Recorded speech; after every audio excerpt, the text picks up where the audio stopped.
Donc, bienvenue à tous. Donc, je suis François Grisard-Lapersonne, directeur du département ingénierie système chez ADN. Donc, depuis plusieurs années, donc on aide nos clients à déployer les bonnes pratiques et outils en support des activités d'ingénierie système. Donc, tout ce qui concerne les gestion d'exigences, gestion de risques, gestion de tests, gestion de configuration, gestion d'anomalies. Et donc, le but du webinaire d'aujourd'hui va être de montrer comment la plateforme Atlassian va permettre de nous aider à, à supporter efficacement toutes les activités dont je viens de parler.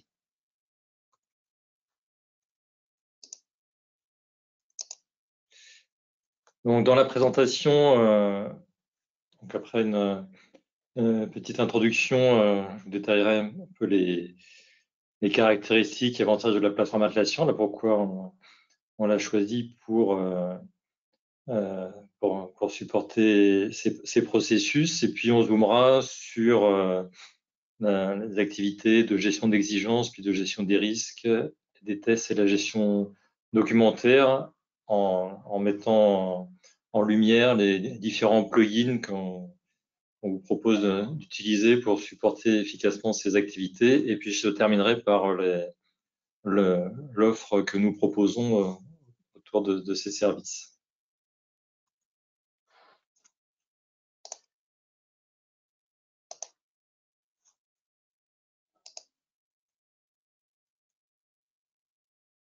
Pendant la présentation, vous pouvez, donc il y a un chatter qui vous permettra de poser vos questions par écrit, et puis soit au cours de la présentation ou à la fin, là, je tâcherai de répondre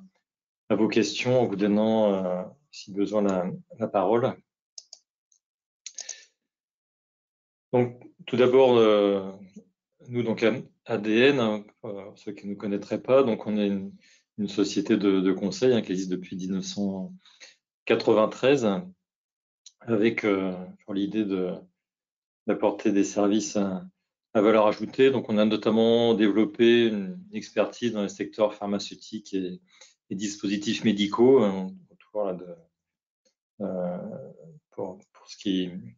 concerne mon département, les activités de gestion de dossiers techniques pour les dispositifs médicaux ou gestion de tout ce qui va être la gestion d'exigences sur les applications pharmaceutiques. Et donc, notre connaissance des différentes contraintes réglementaires nous permet d'apporter des solutions qui sont adaptées à ces besoins. Donc, notre vision, c'est de vous apporter des équipes de consultants qui sont formés pour répondre au mieux à vos exigences en vous apportant de la valeur sans mobiliser de manière trop importante vos équipes qui ont souvent déjà fort à faire. Donc, ce qui va caractériser tout ce que je vais vous présenter, c'est une vision qui est assez importante pour nous, qui est pour toutes les activités, ce sera là transversalement, que ce soit pour gérer des exigences, des tests, des risques. Donc, l'objectif, ce sera non pas de produire des documents, même si au final, je vous montrerai qu'on est capable de produire des documents, mais c'est de travailler plutôt en amont sur la qualité de la donnée, qui fait donc que ce soit les exigences, les tests, les risques, plutôt à travailler sur tout ce qui va permettre que cette donnée soit de qualité, approuvée, revue, signée si besoin, signée électroniquement, et pour au final être incorporé à des documents, que ce soit juste une formalité, c'est le gros travail étant fait en amont.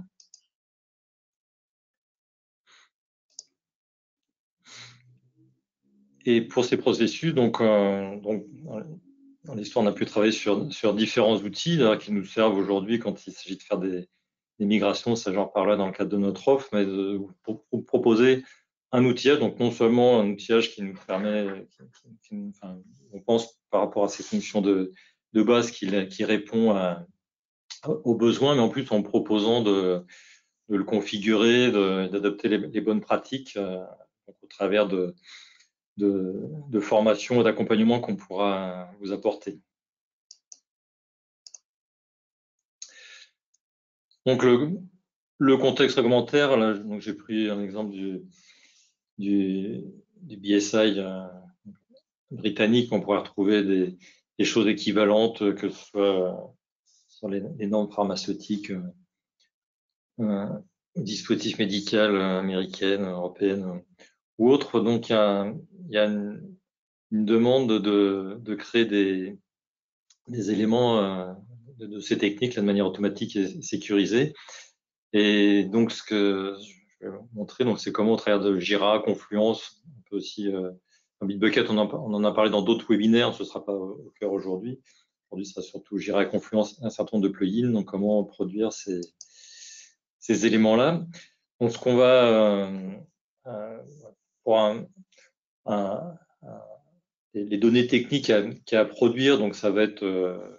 des exigences de différents niveaux, ça va être des risques, donc la gestion des risques pour bien proportionner l'activité, mettre l'effort là où c'est vraiment nécessaire, donc que ce soit pour les applications pharmaceutiques ou dispositifs médicaux, c'est au cœur et très lié à la gestion des exigences, même si souvent, donc, on voit que chez nos clients, c'est pas suffisamment bien intégré. Donc là, aujourd'hui, je voudrais vous montrer comment on peut arriver à avoir une navigation fluide entre ces deux domaines qui sont fortement liés, ainsi qu'en complément la gestion des tests. Donc, tout ça va pouvoir se faire dans Jira avec chaque fois différents plugins adaptés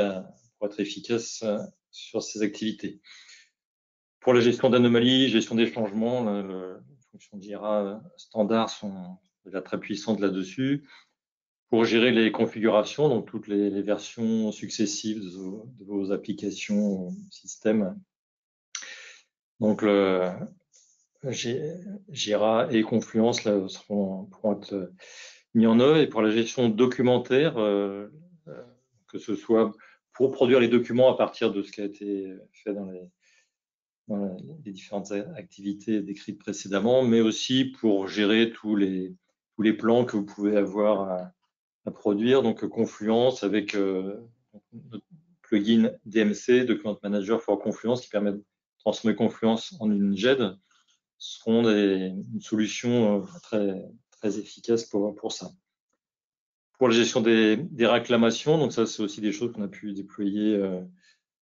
chez différents clients. On a fait des webinaires à ce sujet. Donc là, je le mentionne ici, même si ce sera pas au cœur du webinaire d'aujourd'hui, c'est la possibilité de gérer donc les réclamations clients et derrière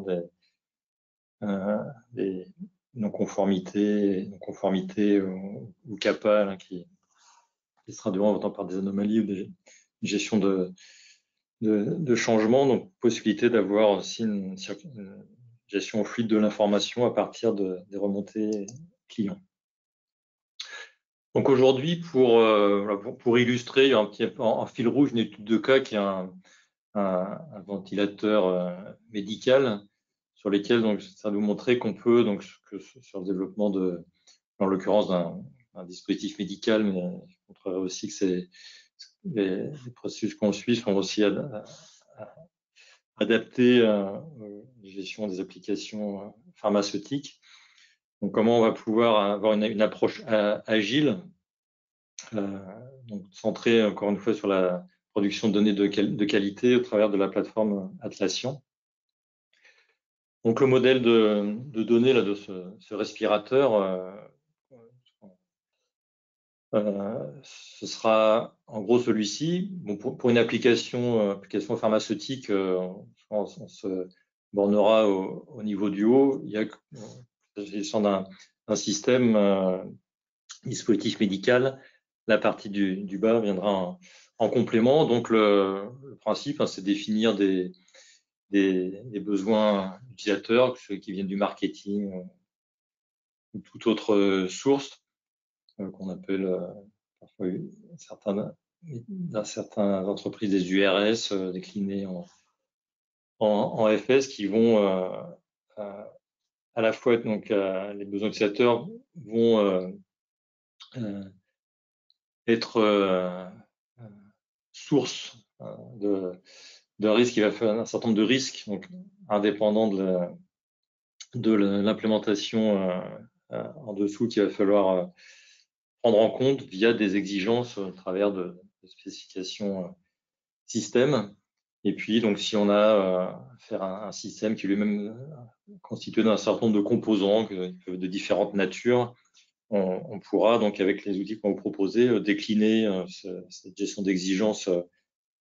avec les tests associés jusqu'au plus bas niveau de composants. Et puis, évidemment, dans ce cas-là aussi, l'analyse de risque doit être complétée donc avec les mêmes outils que je vais vous présenter, en plus de l'analyse initiale indépendante de l'implémentation. Donc, le principe, ça va être de traduire ça sous forme d'éléments Jira qu'on va gérer au travers de différents types d'objets. Et aussi l'un des intérêts supplémentaires de Jira, qui de base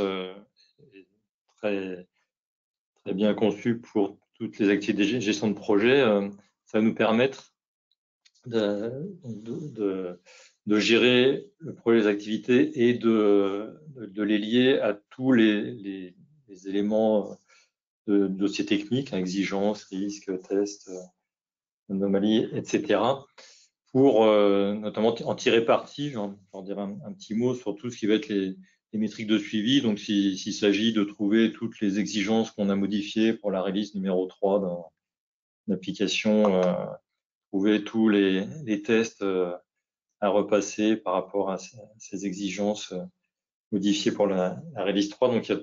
toutes des capacités de requêtage, de création de métriques de suivi qui vont pouvoir bénéficier du fait que c'est dans le même environnement qu'on va gérer à la fois les données techniques et les données de gestion de projet, avec la possibilité de créer des liens entre elles. Donc, quand je parle de ce qui est les activités, c'est tout ce qui va nous permettre, au travers d'éléments de différents niveaux, de créer donc des épiques ou épopées, des user stories, des tâches qu'on va pouvoir attribuer à différentes personnes, qui vont nous permettre de créer on appelle parfois des artefacts, nos données techniques, ces besoins utilisateurs, ces risques, ces exigences de différents niveaux, les tests et les résultats des tests, mais éventuellement aussi on pourra descendre jusqu'à les éléments de conception et de code logiciel. Donc le principe, voilà, si on regarde un peu avec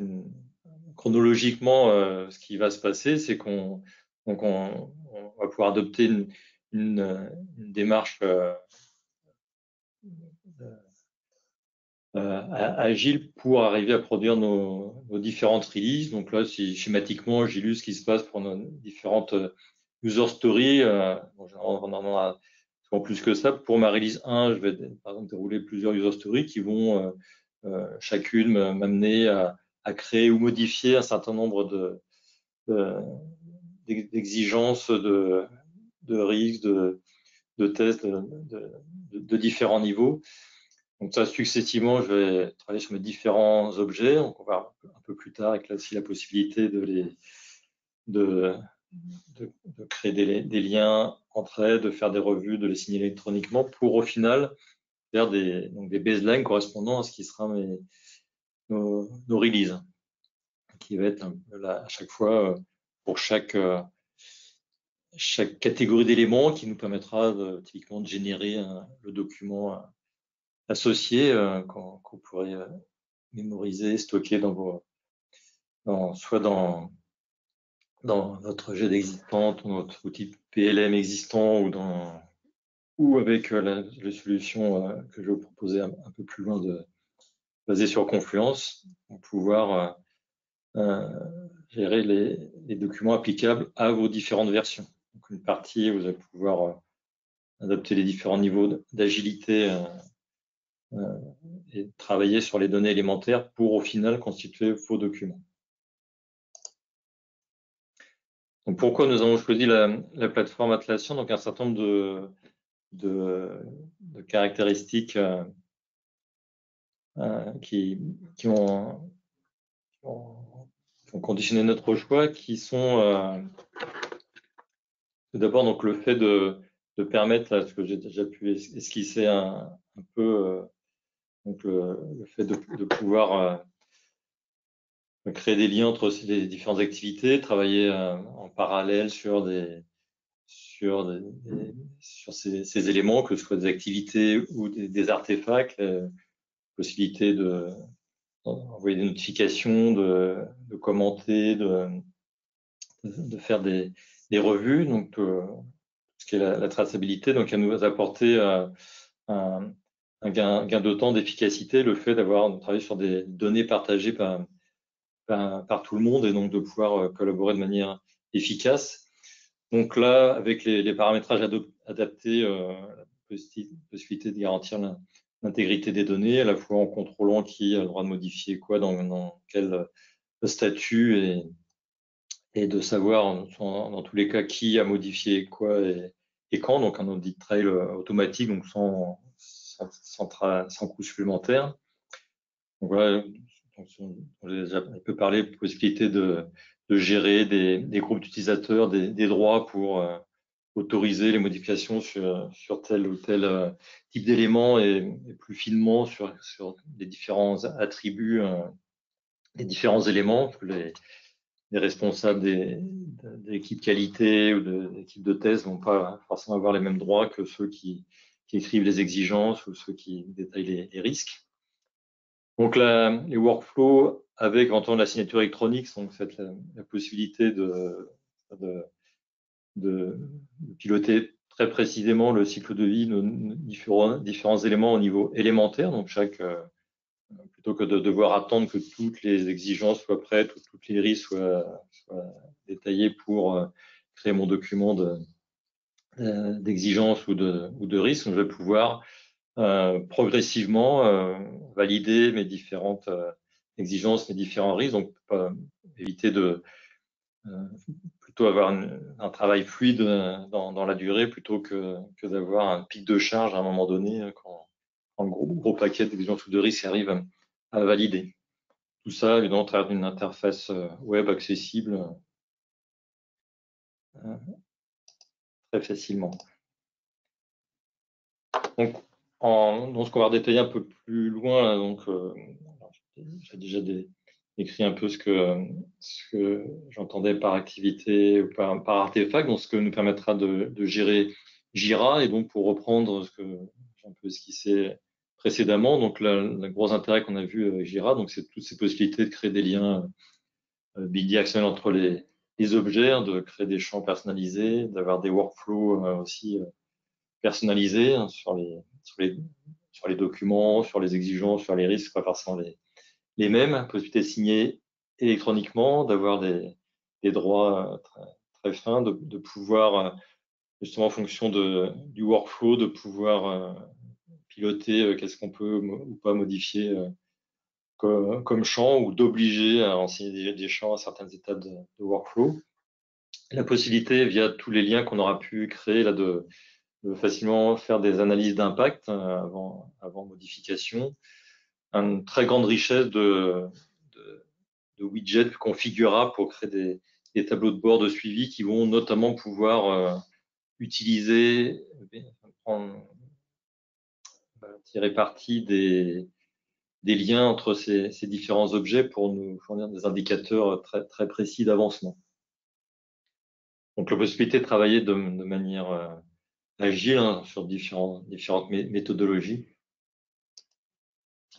Pour Confluence, ce qui va plus nous intéresser, c'est la possibilité de gérer des documents, mais plutôt que de le faire dans Word, c'est déjà de bénéficier de l'intégration avec avec Jira, mais de pouvoir donc structurer nos documents comme on le ferait sous une arborescence Windows, mais avec en plus les possibilités de collaboration, aussi de gestion de workflow et de signature électronique. Une fonction de recherche très, très puissante qui nous permet de retrouver les infos qu'on a mis dans nos différents documents.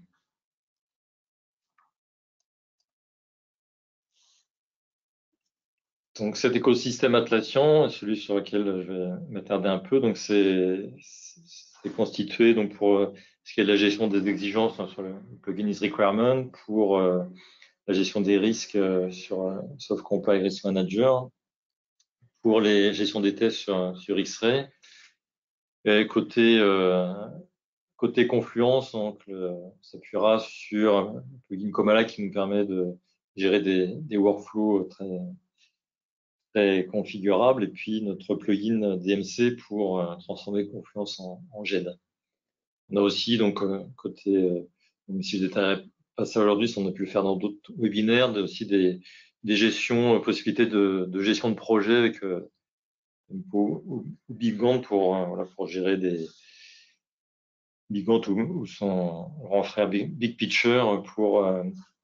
pour gérer, avoir des gestions de mono-projets ou multi-projets, aussi très, très utile pour des chefs de projet ou chefs responsables de département. Donc la valeur ajoutée de cette plateforme Atlassian, ça va être d'avoir une single source of truth partagée par tous les participants à un projet, une traçabilité très, très fine, des workflows personnalisables et la possibilité de collaborer sur tous ces éléments au niveau unitaire. Donc si on zoome ça sur la gestion des exigences, donc par rapport à des cas qu'on peut rencontrer régulièrement avec des exigences qui sont dans différents, que ce soit des documents différents ou alors une partie dans des documents Word, une partie dans des outils. Donc avec je fais un travail en silo, pas de lien fort entre ces différents éléments, et donc du coup une difficulté à mesurer l'avancement et le risque d'introduire des incohérences à chaque évolution. Donc là, l'idée, c'est plutôt de centraliser ces exigences. Et puis on verra aussi tous les éléments liés aux exigences, les risques, les tests, avec donc une traçabilité bidirectionnelle, notamment entre les 3 types d'éléments très fortement connectés, entre lesquels il faut assurer une cohérence, même quand on fait des évolutions sur l'un ou l'autre des éléments de ces types. Donc un besoin de collaboration, et on verra donc que Jira Confluence apporte ce genre de service, avec la possibilité du coup d'avoir sur des données qui sont toujours à jour, de pouvoir sans surcoût de travail mesurer un avancement en temps réel. Donc une vue là qui nous permet d'entrevoir l'intérêt qu'il y a de gérer ces éléments avec au niveau unitaire avec les liens entre eux. C'est l'exemple d'une exigence qui serait un niveau système, si vous référez au modèle de données que je vous ai montré précédemment, avec à la fois la possibilité de savoir d'où elle vient, que ce soit parce qu'elle elle est issue d'un besoin marketing ou parce qu'elle vient une mesure de contrôle d'un risque. La possibilité de savoir aussi où elle est prise en compte, si on est dans le cas d'un dispositif médical où derrière on a tout le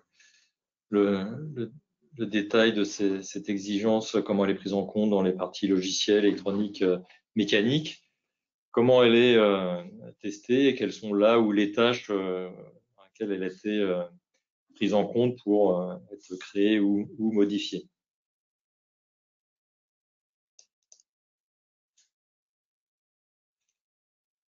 outre cette vue unitaire des différents objets qui est offerte avec Jira Standard, donc ce qu'on vous propose, donc, c'est de mettre en œuvre le plugin Easy Requirement qui va permettre d'avoir aussi une vue document, parce que le fait d'avoir les éléments unitaires, donc ça c'est très bien pour pouvoir travailler de manière fine sur et savoir comment avance chaque exigence, mais d'avoir une vue d'ensemble d'un ensemble d'exigences structurées comme on a l'habitude dans différents outils, dans Word ou autres, la possibilité de voir sous une vue documentaire, ça va être aussi très utile, avec la possibilité donc de cette vue document de pouvoir revenir à une vue de détail où on voit voilà, en détail les différents champs de l'exigence, les liens qu'elle peut avoir, ses pièces jointes, les commentaires qui ont été définis dessus. Ce que va apporter ce plugin, c'est aussi la possibilité de créer des vues matrices où on va pouvoir examiner en détail la couverture pour voir, qui pourra nous servir lors des analyses d'impact, mais aussi pour repérer des trous de couverture. La possibilité de gérer des baselines ainsi que des comparaisons de baselines. Donc, on va pouvoir à certains moments, notamment minima lors des versions majeures de notre système ou de notre application, de pouvoir faire des photos d'un ensemble d'exigences pour pouvoir, a posteriori, comparer avec ce genre de vue qu'est-ce qui a changé voilà, entre la version 1 et la version 2. Pour la gestion des risques, donc la problématique, c'est que souvent, donc, on s'aperçoit que c'est pas vraiment intégré avec les exigences. Donc, ce sont des compétences très distinctes qui s'occupent d'évaluer les risques. Mais derrière, quand il s'agit de définir les mesures de contrôle, et ben là, très souvent, ça va se traduire par le fait qu'on va introduire dans le système, l'application des mesures de contrôle de risque, et c'est important que ça soit bien intégré avec cette gestion d'exigences, ainsi que derrière les mesures d'efficacité, donc qui seront typiquement des tests. Donc tout ça va pouvoir être accessible via des vues synthétiques qui nous permettent de travailler très efficacement. Donc, très généralement, ce qui se passe, c'est que j'ai mes exigences utilisateurs, qui est issu du marketing ou d'autres sources, qui vont que je vais raffiner en exigence système, et aussi en parallèle par rapport aux fonctions, soit mes intended use de mon application de mon système, de devoir analyser les risques, cette fois-ci donc dans un premier temps indépendant de la conception, et définir des mesures de contrôle de risque. Et puis, donc, si je suis dans le cadre d'un dispositif médical ou qui va avoir même des composants électroniques, mécaniques, logiciels, je vais pouvoir aussi décliner mes exigences, et je devrais compléter mon exigence avec cette fois-ci les risques que mon architecture peut introduire. Et là, et encore une fois, peut-être aussi rajouter au niveau de ces composants des exigences supplémentaires qui vont venir apporter des mesures de contrôle de risque. Donc là, ce qu'on va permettre de gérer, donc c'est, si je me réfère à la norme, le dispositif médical 971, donc c'est les risques qui sont vraiment plutôt liés à l'application, au système lui-même. Pas forcément, même si avec le même outil, on peut aussi gérer les risques projets. Les types de risques qu'on va gérer sont principalement ceux-ci, avec la possibilité donc de configurer, comme peut-être vous l'avez déjà dans vos pratiques actuelles, les évaluations de risque avec probabilité et gravité. Donc vous allez pouvoir définir, comme vous avez l'habitude de le faire, les différents niveaux. Donc il y a la proposition, le plugin a une proposition par défaut, mais que vous pouvez tout à fait modifier pour l'évaluation à la fois du risque initial et du risque résiduel. peut être la même, mais ça peut être un peu différent. Donc une vue très utile, ça va être cette vue qui reprend un peu une vue qu'on voit souvent chez nos différents clients qui est faite dans Excel, mais le gros intérêt, ce sera que cette fois-ci, les mesures de contrôle de risque et les mesures d'efficacité du contrôle de risque, c'est des choses qu'on va pouvoir gérer sous forme de liens avec vers des exigences ici, vers des tests ici. Donc, pouvoir avoir une vue qui sera une vue de synthèse efficace dans laquelle je vais pouvoir à la fois ici créer des exigences ou rattacher des exigences existantes ou créer des tests, relier des tests déjà existants et au final, donc que ce soit au cours de la vie du projet ou quand un auditeur vient nous challenger sur notre capacité à bien gérer les risques, on pourra lui montrer très facilement ce qu'on a fait. Et aussi la possibilité de, même sans attendre un auditeur, de s'assurer que les différentes personnes qui interviennent dans le projet, que ce soit celui qui identifie le risque, celui qui définit les mesures d'atténuation, celui qui fait les tests, notre travail de manière collaborative. Donc, petite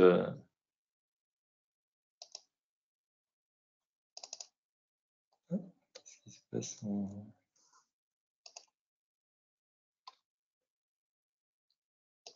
petite vidéo pour essayer d'illustrer ça. Il a l'air de vouloir se lancer.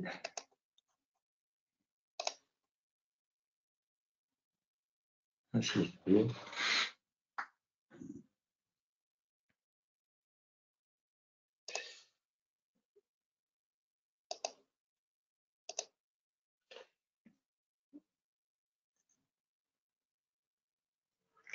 pour montrer un petit peu en action comment ça se passe, voilà, je définis ma matrice de risque avec la possibilité de modifier les critères d'évaluation du risque initial, du risque résiduel, et puis donc, suite à ça, la possibilité de paramétrer les colonnes comme pour l'adapter aux pratiques actuelles dans vos fichiers Excel. Ce qu'on voit ici au travers de Software Item, c'est aussi la possibilité, c'est pas une obligation, mais on peut aussi représenter l'architecture logiciel de notre système pour faire le lien avec les éléments qui sont concernés par cette analyse de risque. Donc là, on vous montre comment on va définir les différentes propriétés d'un risque, d'un nouveau risque qu'on aurait identifié, le lier aux différents éléments logiciels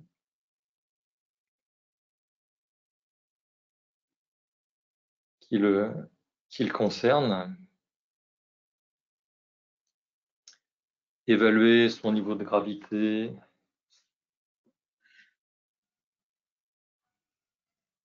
de probabilité pour définir le risque initial qui va être donc calculé par rapport à la matrice qu'on a vue précédemment.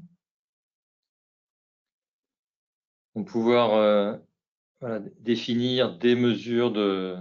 contrôle de risque qui vont typiquement des exigences. Donc, je pourrais en créer des nouvelles ici avec le bouton plus. Je peux aussi me lier à des exigences qui existeraient déjà.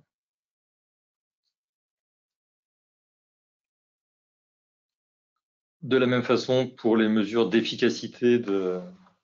ces mesures de contrôle de risque, la possibilité de se lier ou de créer des éléments de vérification qui vont me permettre de vérifier l'efficacité de ces mesures de contrôle. Pour en arriver à faire donc l'évaluation du risque résiduel via donc la gravité résiduelle, probabilité d'occurrence résiduelle avec un nouveau niveau de risque et la possibilité aussi, parce que donc ça fait de plus en plus partie quand on a un risque qui reste important, de pouvoir par rapport aux bénéfices attendus définir si la balance est acceptable, avec encore une fois une possibilité de d'avoir des attributs calculés automatiquement pour reprendre, pour s'adapter à vos pratiques existantes.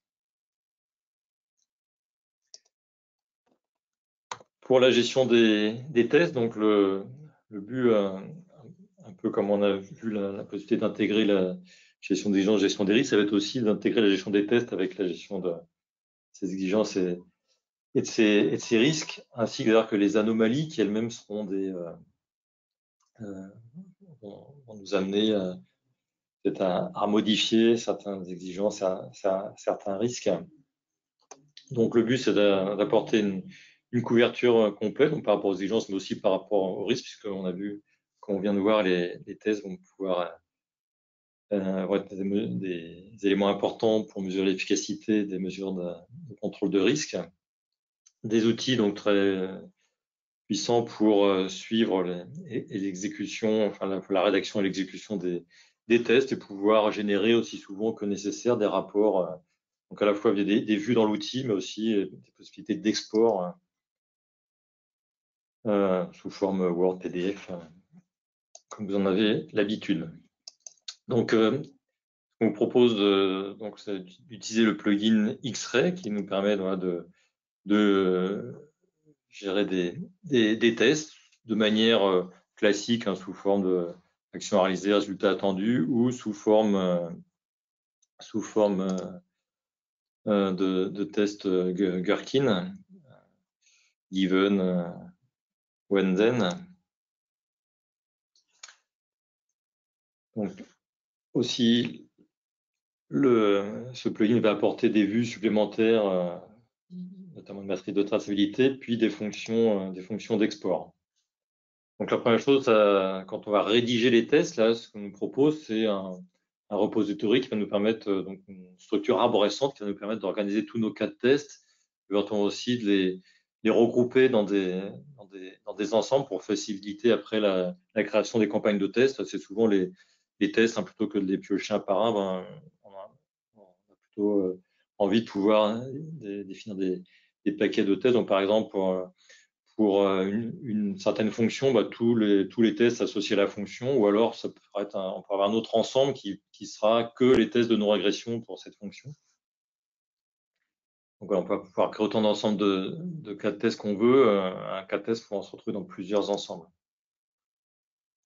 La matrice de traçabilité, donc c'est une vue configurable qui va nous permettre de visualiser la traçabilité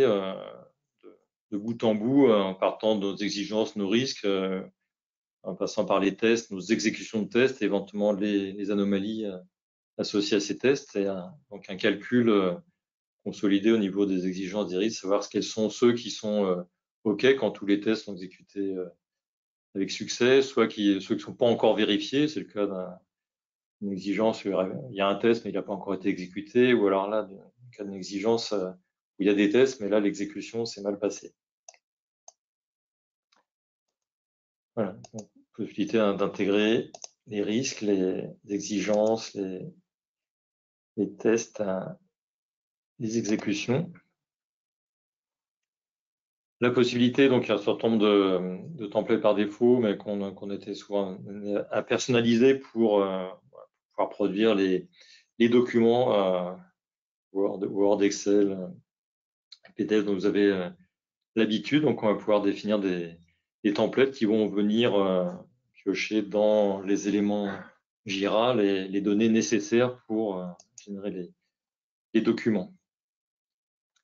Aussi, donc là,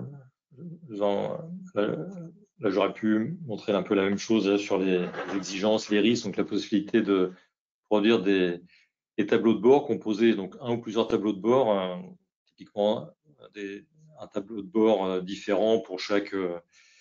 type de responsabilité dans le projet, avec chacun les métriques plus ou moins agrégées ou détaillées pour le suivi des activités.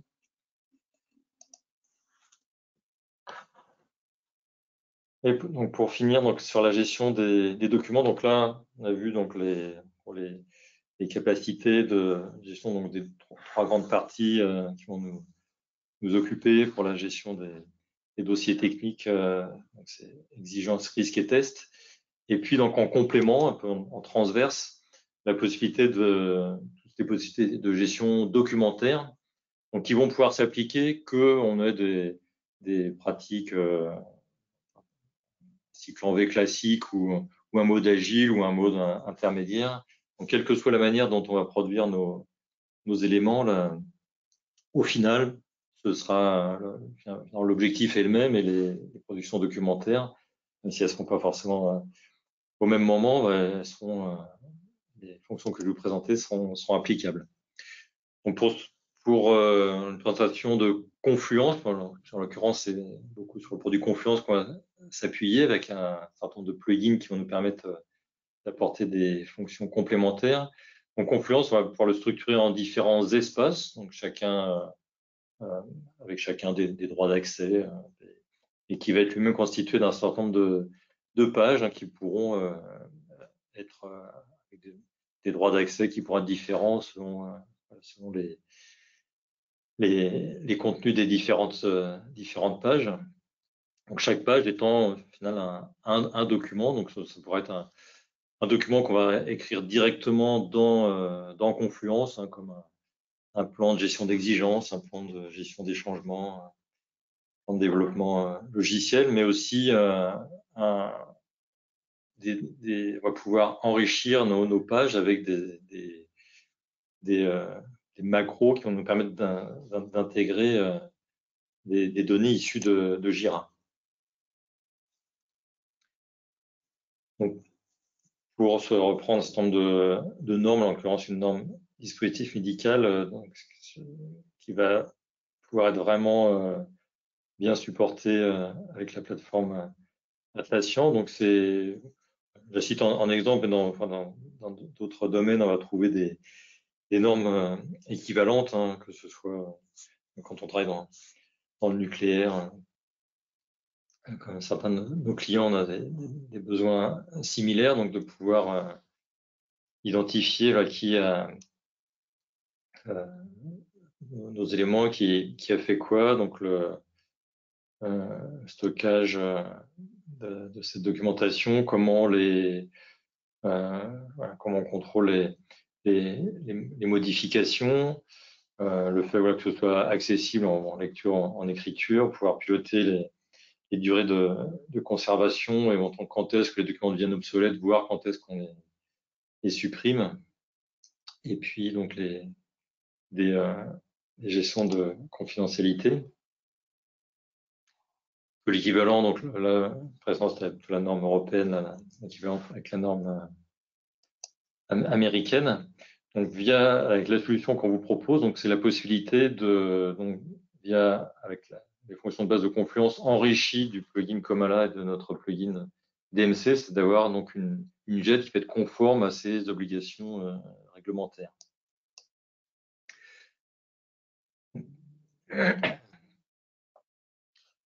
Pour remplir ces fonctions, notamment pour les documents qui seront produits à partir d'informations issues de Jira, il faudra que ces objets aient été créés et gérés dans Jira avec leur workflow. Parmi la configuration de Jira, donc il y a un certain nombre de bonnes pratiques qu'on pourra vous aider à mettre en place. Et aussi donc Jira qui permet une gestion de release, donc pour la gestion claire des configurations, ça va être aussi utile pour pouvoir bien définir dans Confluence les documents applicables à nos différentes releases. Donc notre plugin DMC, notamment, ce qui va nous permettre, c'est de gérer de manière très distincte, donc avec du coup des droits d'accès très différents entre un espace qu'on appelle classiquement en draft et l'espace public. Donc l'espace draft, c'est celui où on crée l'information par rapport à l'espace public qui va être lui plutôt accessible en lecture et qui sera peuplé à partir de l'espace draft via des workflows contrôlés avec des approbations, des signatures.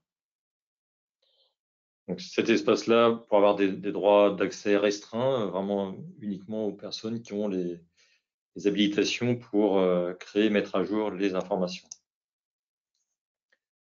Donc le principe, ce sera d'arriver initialement, mes documents, ils sont en rédaction, et quand je vais les approuver, là, ils vont passer une étape d'approbation qui va les rendre effectifs. Et puis, quand de nouvelles versions vont arriver, donc on pourra aussi gérer comment les anciennes versions aussi deviennent obsolètes. Aussi, au bout d'un certain temps, on peut donc définir que je sais pas, au bout d'un mois, 2 mois, 3 ans, où le document n'est plus effectif. Donc ça, c'est via la gestion des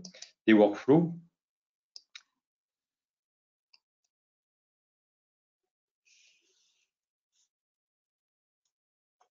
Une chose donc, que je voulais vous montrer,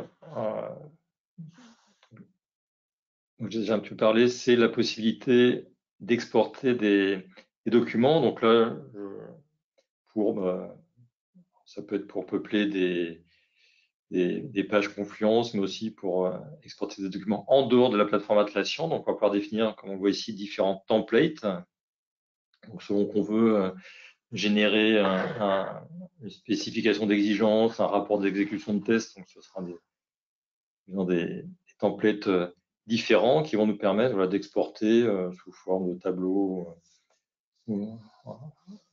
autres les différentes informations qu'on a dans Jira ou directement dans Confluence. Donc là, en l'occurrence, je vous montre, c'est plutôt à partir d'objets Jira.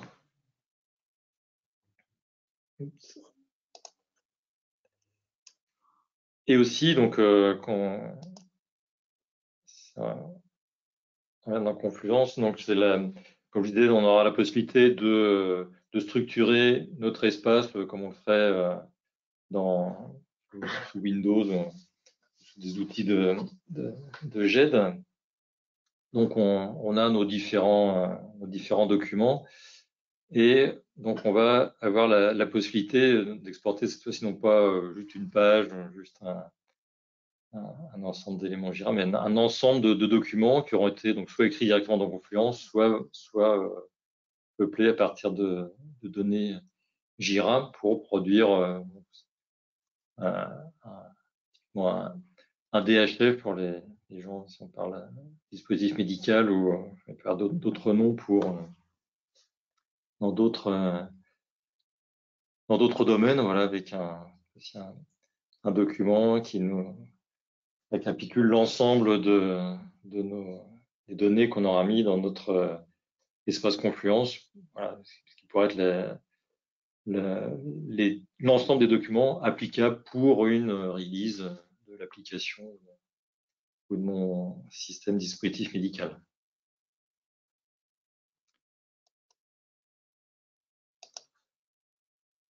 Pour finir, donc, pour mettre en place tout ça, donc ce qu'on